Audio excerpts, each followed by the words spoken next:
Yo, what's up, everybody? Tonight we have a special podcast. It's an event that happened 35 years ago, but it changed my life. You can't miss this. Check it out. Right on.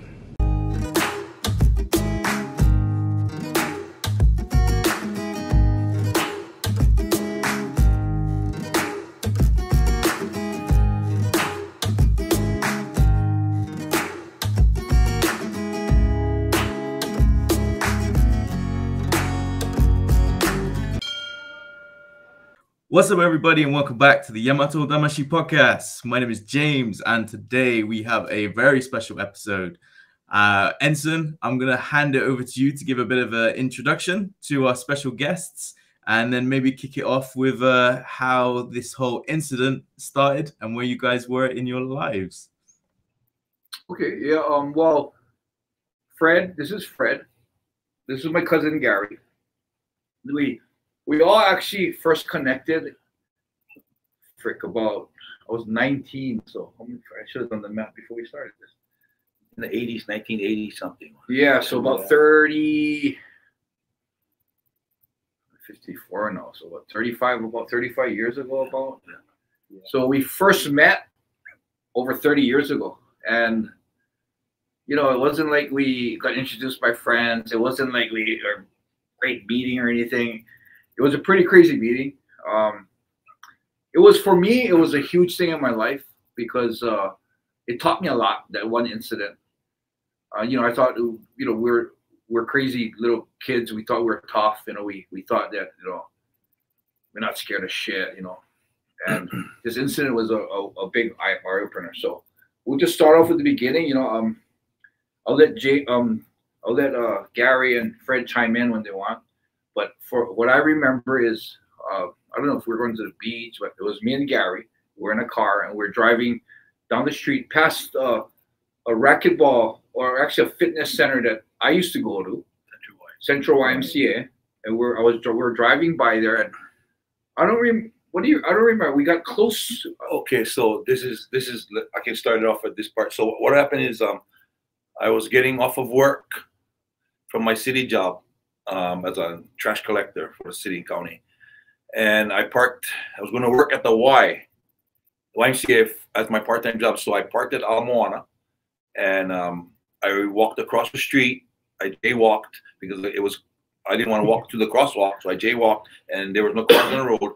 And as I was walking, all of a sudden I see this car come around the turn from Ala Moana Boulevard, and as I was walking, that car started picking up speed and accelerating like he was going to bang me. So I stood back, and I had a bottle in my hand, and I hit the car with the bottle. And I continued on the sidewalk. Enson then slowed down and was having words with me. And while I'm walking, and what happened was I just said, fuck it. And I walked into my job, into the building. And as I walked in the building, I went into the area where I work, and they give you your towels and stuff like that. And all of a sudden I turn around and I look, and I see Enson standing there. I was in shock, like, wow, you cannot come over here and no, come over here and look for trouble. It's the wrong place for trouble. So what happened was I placed my hand, you know, like, you gotta leave, on his chest.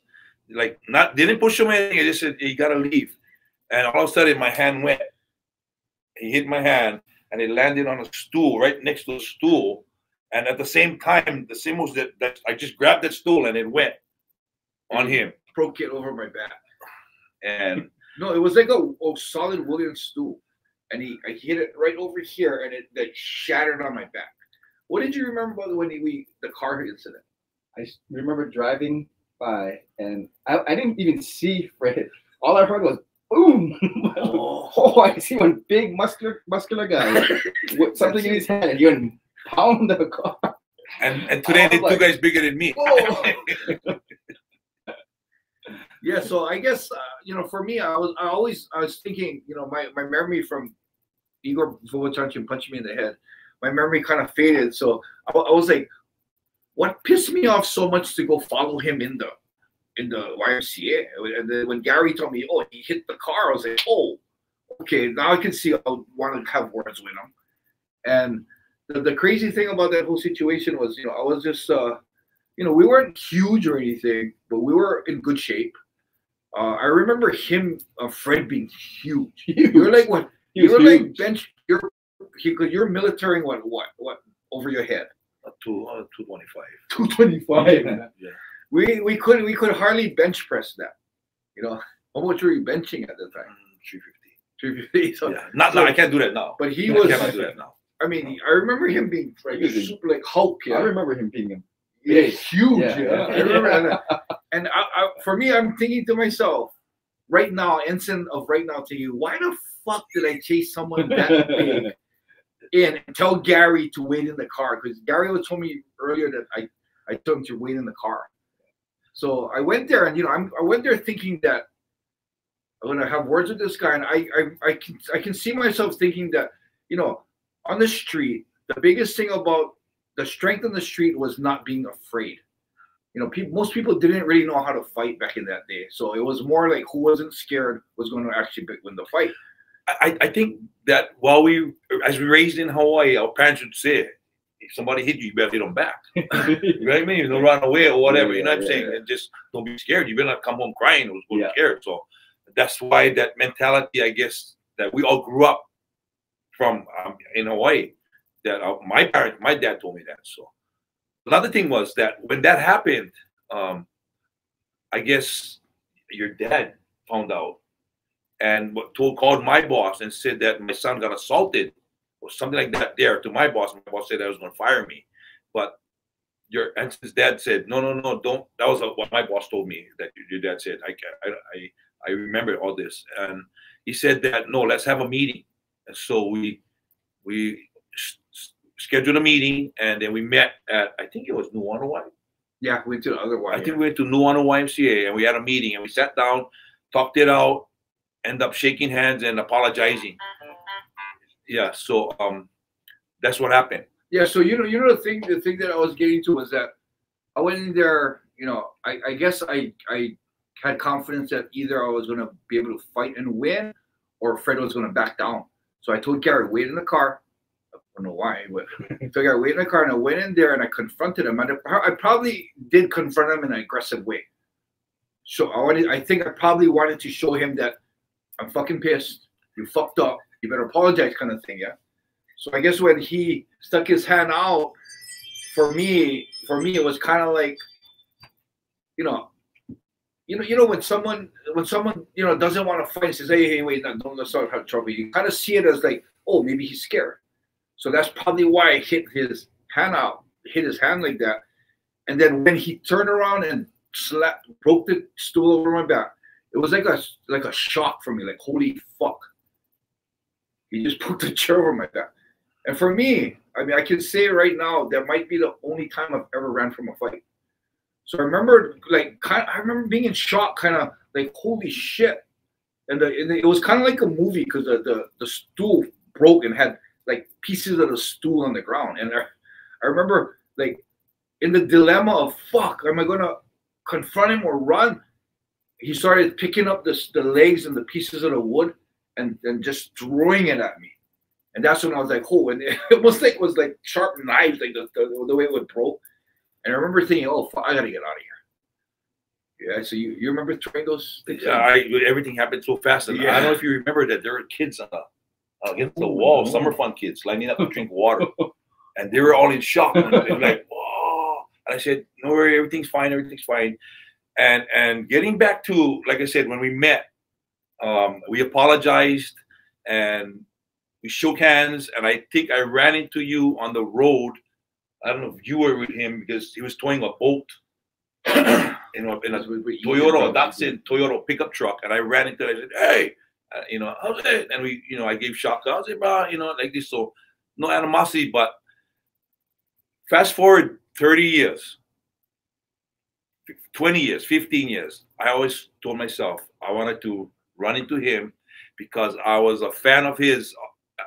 I mean, as a years went by, still a fan of his. No matter what would happen, I was like, "Hey, yeah, that's that guy." Well, we got into the incident, and holy shit, it was like never know that he got into fighting after, and then until I started seeing videos and watching him watching a fight, some of his fights on TV, and I'm like, man, I'm like running to him again, you know. So I was always, this was on my bucket list, and like I said, I'm retiring in 43 days, and this was on my bucket list to just meet up with Enson and see how he's gonna accept me for what had happened. If he was gonna take that as oh, remember what you did to me 30-something years ago? Yeah. Or, you know, I wanted to be adults and be friends with him and just talk like we can do now. And just reminisce about that and talk about what happened and laugh and be friends, you know, because like I said, I was a fan of his. And then when I saw him on the beach, when I was driving in my work truck, I was like, oh, shit, that is him. You know, I followed him on Instagram and I saw him on Instagram, and I was like, man, he's down here now, or now he's in Japan. He's down here now he's in Japan. And then when I saw him in Alamoana that day, I was like, oh, I was debating if I should say anything because I don't know how he's going to take it, or I was going to get beaten up. So I rolled my window down, and I said, hey, how's it?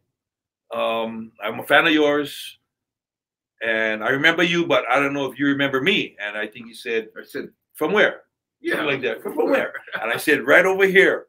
And I said, why? And he started yelling like, what? I remember that day and all that. So I asked him if it was safe for me to pull over and talk, because either I'm gonna pull over or I'm going to gas my truck and run away.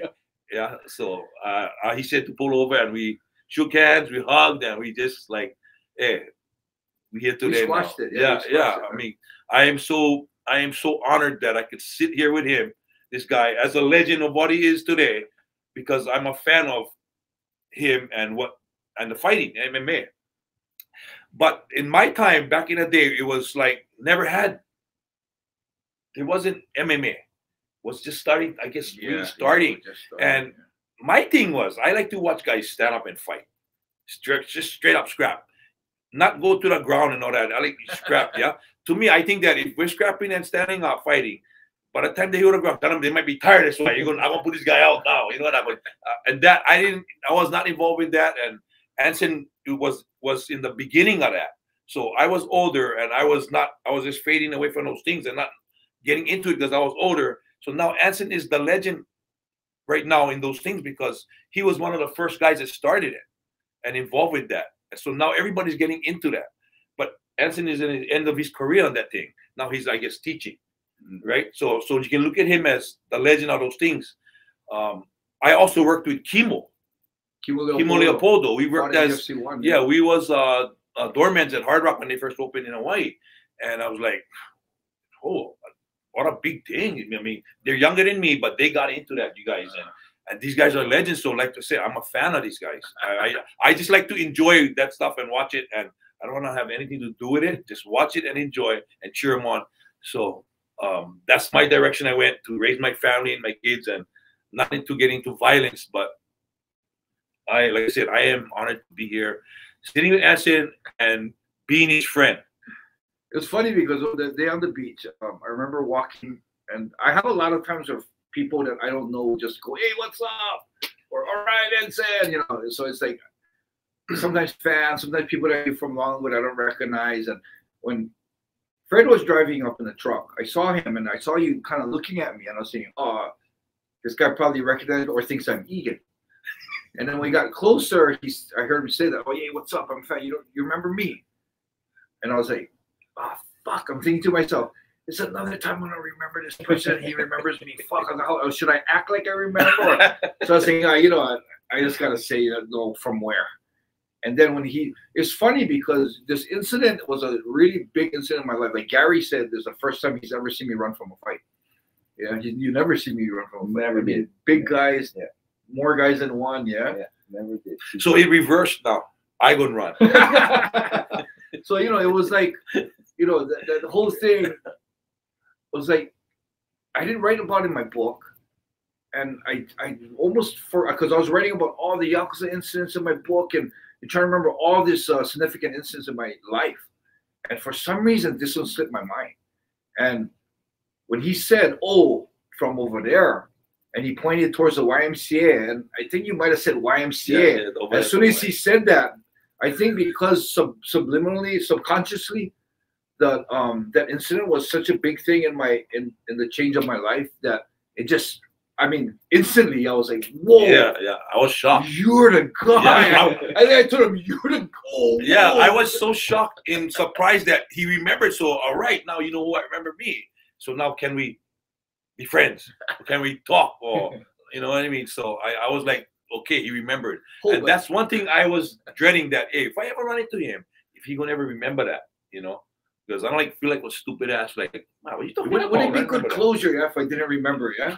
Yeah, like, huh? Yeah. I don't remember. Yeah, no, yeah. But maybe because too much fighting he had, you know what I mean? The memory loss. But that, Gary, how do you think we could ever forget something like that? That was pretty traumatic, yeah. When you reminded me that day, instantly I remember it. Yeah. Well, when he called you that called day. me. Wow. Instantly I remember that day. Yeah. Yeah. Never forgot that. Yeah. I mean, I had guys when I went home that day texting me from, like, remember Robert? I met Robert in Vegas. Just being in Vegas, went to the fight. Randy Couture and Chuck Liddell's last fight. And I met Robert in a store, and he said, "Hey, I know guys from Hawaii fighting." And I said, "Oh, you know, Iggy Inoue and Enson." I said, "Oh, no." I said, "No, me and Enson had an incident with me and Enson. I don't think they believe and all that." So I haven't talked to Robert in 4 or 5 years, and then I get a text from him. I said, "Robert, why are you texting me?" He goes, he starts laughing. I read what Enson posted. I go, "What?" Like, you too. Oh, now you believe. Yeah. So you just don't know. Like I told Enson, and I wanted to see his dad. I went to the house. We went to the house. Like, you don't know how important this was for me. Yeah. And I even I wanted to see you because I know you were there. Yeah, Gary.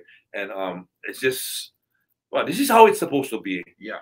You know. I mean, these kids nowadays, they fight and they pull knife, they shoot gun because they cannot fight. You know, the generation has changed, but me and Enson, I guess we still in the old school where, hey, we're adults now and we friends. Like you guys, how you guys fight in a ring, you know, after you're done, you guys all cool, yeah. But that's how it should be. I think this is a good example that you gotta squash shit like that. Especially when the whole thing's in. You gotta understand that in the younger days you were a little different. Yeah. Like I was a punk. Gary, not so much, but I was a punk. He was a punk to hang out with me so much. After all I think it's a lot about pride too. Yeah. Yeah, no, it was big pride. About being pride. Yeah. And, you know, So and you grow out of it, and you adults, nah, we're friends now. Yeah. And I think this is a real good thing. The reason why I really wanted to do this podcast was, one, I wanted to show that, you know, people. I was named Yamatodamashii, the fighting spirit, the samurai spirit, and people see me as someone that doesn't have fear. You know, I never tapped in the ring, but you know, hey. No matter how tough you look or how tough you are, there's fear. Everyone has fear. And, you know, this kind of stuff, you got to squash it, man. This is, you know, for me, I remember I used to be so hot-headed, like in Japan, when I had a problem with anybody, I would drive that night down to their house. If there's a Yakuza that talk shit about me, I'd go to his office that night, you know. And because of that, I made a little rule in myself. And this incident, although it's like 30 years later, it still proves that time will heal that kind of stuff. So I have a rule in my head. I still have a rule that if someone pisses me off and I want to do something to them, my rule is 5 years. I wait 5 years. And if, for one, the reason why I wait 5 years, I don't say anything to them. I don't call them. I don't talk shit about them. Reason being, if in 5 years, if I still pisses me off and I want to do something, the fact that I didn't even show that I was pissed at him, his guard is down. So if I do want to do something in 5 years, it's going to be a lot easier. But you know what? Every single time I have three guys in Japan, Sakai, I have Igarashi, this big Yakuza dude, and this guy Kawabe. I don't care. This guy, you know, he's in Niigata. He owes me money, this Yakuza guy, and he didn't pay me. And I vouched to myself, I'm going to drive into his town, and I'm going to start bashing all the shops that he protects, so he has to come out. And I wanted to have him, in Japan, to sit seiza, take off your shoes and sit seiza and put your forehead and your both skin of your feet on your knees and your head touches the ground.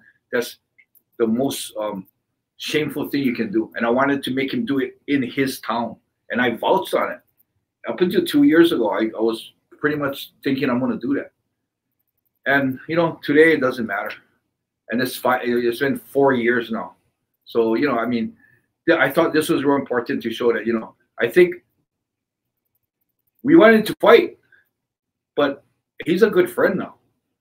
I mean, he wants to support the business. I want to make him a bracelet. We might have to wrestle because he wants to pay me for my bracelet, but I want to make him one as a gift, you know.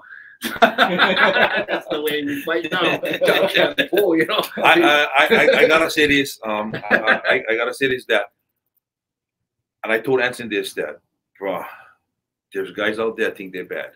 They're not bad, bro. I said, this guy, this is the toughest Japanese guy I've seen. And now I can say it as my friend. That's it. I'm a friend. Yo, you forgive me, bro. Oh, hell yeah. Okay. And you can say you're the only guy that made Enson run. But that's this guy, the only guy. This guy made me run, you know. but like I tell Enson, you know, there's guys over here, Japanese guys, they get the small man syndrome. But I'm not gonna say just because the Japanese. I said this guy, one of the toughest guys from Hawaii. I can tell you that just by watching him, by watching him, his videos, his career. This is the toughest guy from Hawaii. I can tell you that right now. If guys out there, local guys think they're bad, they're not bad. Because if this guy can go and look for anybody, whether it's Samoan, Hawaiian, Tongan, whatever, I don't know. That's why I'm here. I like B's friend. So we need to cap off this podcast and make it complete is we need Fred to send us a picture of what he looked like when the incident happened, because you guys don't understand. I mean, he's still a big guy, you know what I mean? He's solid, but you guys don't understand what he. I am one of his idols now. I mean, he's one of my idols. That's what I'm saying. He's my idol. I mean, because like I said, this is the closest I've got to an MMA fighter. You know, I watch fights. Yeah, I watch fights. You know, I mean, like I said, I just don't John Ackerman. We went up there, but this is the closest I've been, and I can say a friend now to a real MMA fighter. I mean, and I am honored, and I am honored that we could do this, because I am so grateful that this happened, that I ran into him. It was, like I said, it was on my bucket list, and but you just don't know how it feels. It's just that I could get this thing, like I said, my bucket list, and it's like make full circle. How do you feel walking in and seeing this and realizing that this is actually? I never thought this was going to happen. Yeah. I mean, I wanted this to happen. I wanted to put closure to this with Enson because of who he was, and I was a fan. And I said, man, I'm still a fan of his no matter what we went through. I don't hate him. I'm not mad. I'm mad. The only thing I was angry because I was a fan of him from racquetball. I said, man, I'm a fan of his, and he's doing this to me. You know, I mean, I still like, cared for him, or, I didn't hate him because of that, but I was like, that's why I said that I wanted to put this thing to close and run into him again and just say, I'm sorry for that day, and I like be a friend, but we friends, we adults, we men now, we grown men, and we get families, so I get kids, and I just, like I said, I'm so honored, man, that I ran. And it's a real good thing. The fact that we can sit and talk into this, it shows the maturity. Yes. I mean, I think I still do have a lot of growing. There's still some times where I turn to old Enson, but I mean, for me, I didn't have a single nerve in my body that was like, you fucker. Not at all. It was like totally, oh, bro, whoa. You fucking broke that shit over my back, man. I was kind of more impressed, like that, because the movies when they do that shit, that it's a props, yeah. Even the champagne bottles in the it's all props. Yeah. That fucking chair was not a prop. That chair was for him, as big as he was, to sit down on, and it broke it over my back. And I don't feel good about it. I don't. That's why I wanted to do this. I do not feel that. I good that I did that. When things like that happen and I cause harm to somebody, when I cool down, I was like, man, why I did that? And that is why all these years this was bothering me, that I gotta see this guy and I gotta apologize. And I apologize to your dad, and I'm sorry. Like I said, I'm sorry, and I am so, like I said, I cannot get over this. I don't know. You just cannot. You don't know how I feel. Not that you could have. You was able to apologize. I think what you also should know is that what you did wasn't really that bad, because I deserved it. And it helped me. It really helped me change my perspective. It changed me knowing that, holy shit, I'm not the kingpin of the streets. You know, there's people crazier and bigger and stronger than me. So, you know, although you did feel bad for so long, you want to apologize. You got to apologize. But even regardless if you didn't apologize, it was actually, I think, a movement in life that I needed. So what you did helped me move into the direction of what I am today. So, I mean, hey, actually, I don't know if I said, but thank you for breaking the stool over my back and scaring the shit out of me.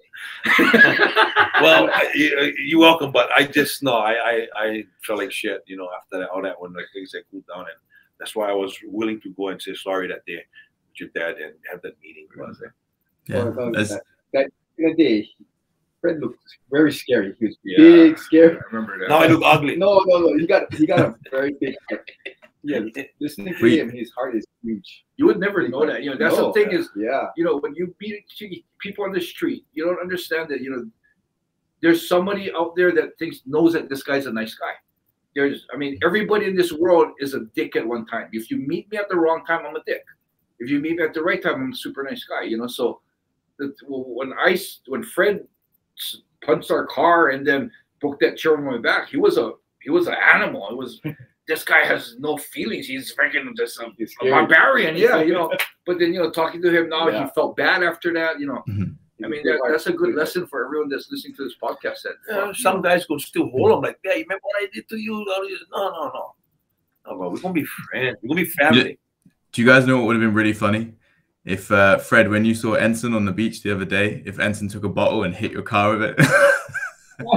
No, you know what? I never cared. He would have ran out in the car, and we would have been on the street fighting. No. Round two. This is his humbleness saying that he would have gassed it and ran away. I would have ran. Guaranteed. Old Fred is fucking bad. No way. I thought he would have ran. Step the gas, go down the window, and stick finger. And I would have said, I would take. No, my knee sore. Oh fuck, let him go. No. I watched him the way he walked. I was like, wow, you walk just like me, because I need a knee replacement. I had a meniscus repair, and I'm like, oh, but it's so funny. It is so funny that look at us today. It's like two old men now. Yeah, we're old men. We're older. We're older men. It's awesome. It's an awesome story. It's a crazy incident, and I think it's really cool that you guys got to sort of have closure, like on a podcast, right? That's kind of super surreal, and it's mad that you guys just saw each other randomly, just out, you know, because you think how often you in Hawaii, and some like not like you're in it, you coming over quite a few times a year, but the chances are still pretty slim. Well, this was meant to be because there's so many things that could have happened. Like one, there's many times I've came home, but we've never ran into each other. Yeah. You know, even if we're on the same island, you know, the island isn't that small. Yeah. And for us to be passing at the same time, for him to recognize me. And I could have, like, I could have gone and see Egan, find Egan at his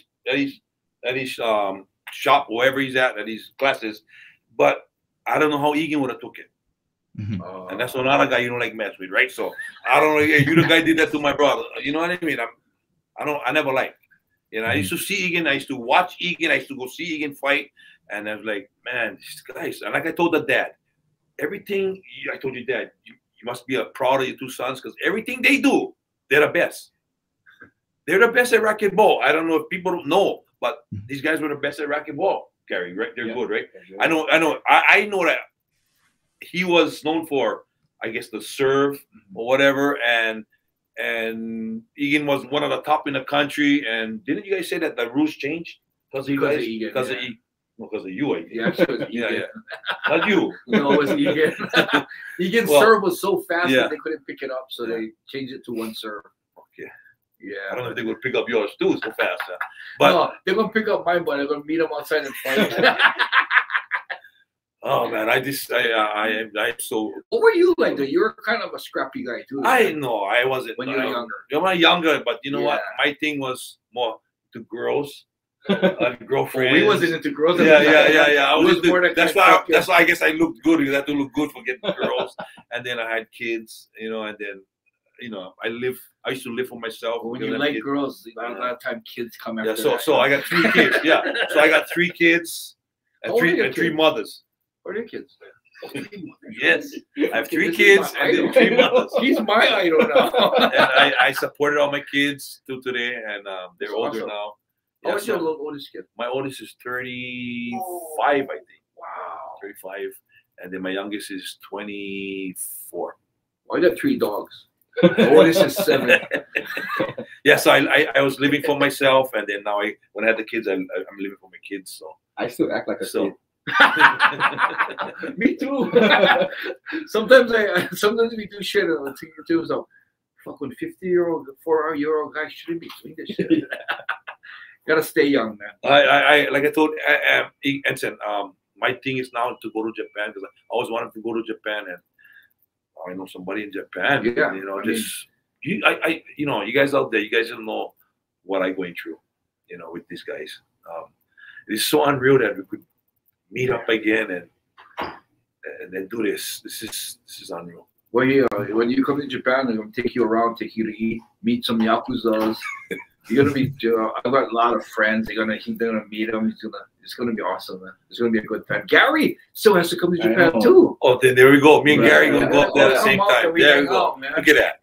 We're gonna go. So thanks everybody for watching an awesome episode. Enson, guys, thank you so much for your time. Any sort of parting words while we wrap this one up? Yeah, well, I'd like to thank Gary and Fred for coming down and meeting up with us. And just for me, closing words is pretty much you gotta forgive. A big thing in life is forgiving. And when you think about forgiving, it's not for the other person, it's for yourself. Because there are some people that I had grudges with, and every time I thought about that person, I had a shitty feeling. But that guy didn't know I thought about him and had a shitty feeling. He's going on with his life. And the moment you forgive that person in your heart, you don't have any bad feelings about it. So I think with us, we forgave each other. We're friends now. We've gained friends in this life. And for this, to close off this podcast, I think you got to understand that people make mistakes, and the biggest thing is to forgive. So right on. Thanks for coming, man. Yeah, thank you. Awesome. All right, everybody, thanks for watching, and see you guys again soon. Cheers, guys. Okay, Thank you. Mahalo.